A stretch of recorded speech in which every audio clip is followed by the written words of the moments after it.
મકાઈની રોટલી ઘરમાં બધાને પસંદ છે, પણ મકાઈની રોટલી બરાબર નથી બનતી.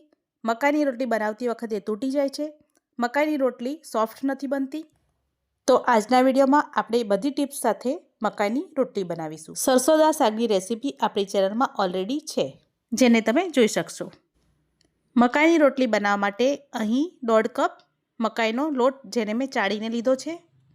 1.5 કપ મકાઈના લોટની સામે આપણે 1 કપ પાણી લઈશું. સાથે 1 ચમચી કસૂરી મેથી અને 1 ચમચી ઘી લઈશું. પાણી થોડું ગરમ થાય એટલે આપણે તેમાં મકાઈનો લોટ ઉમેરીશું.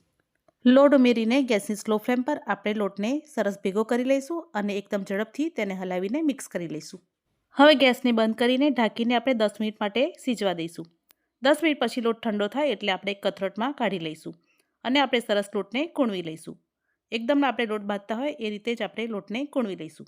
હવે આ મકાઈનો લોટ એકદમ સરસ બંધાઈને તૈયાર થઈ ગયો છે. હવે આપણે તેમાંથી લુવા પાડી લઈશું. તો અત્યારે આપણે 2 લુવા તૈયાર કરીશું અને આપણે તેમાંથી મકાઈની રોટલી બનાવીશું. તમે જોઈ શકો છો, લોટમાં થોડી ચીકાશ પકડાય છે અને ગુલ્લા સરસ વળી ગયા છે.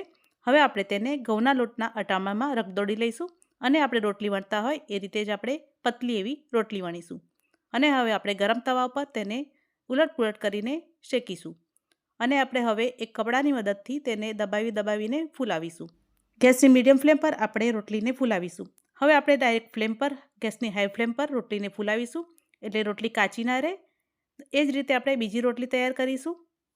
તો તમે જોઈ શકો છો, એકદમ સરસ સ્પીડમાં રોટલી વણાઈ જાય છે અને એકદમ સરસ સ્પીડમાં રોટલી ચડી જાય છે.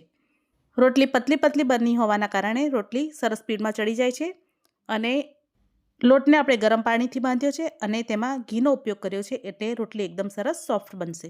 મેં રોટલીના લોટમાં મીઠાનો ઉપયોગ નથી કર્યો, કેમ કે અમારા ઘરમાં રોટલીમાં મીઠું નથી ખાવાતું.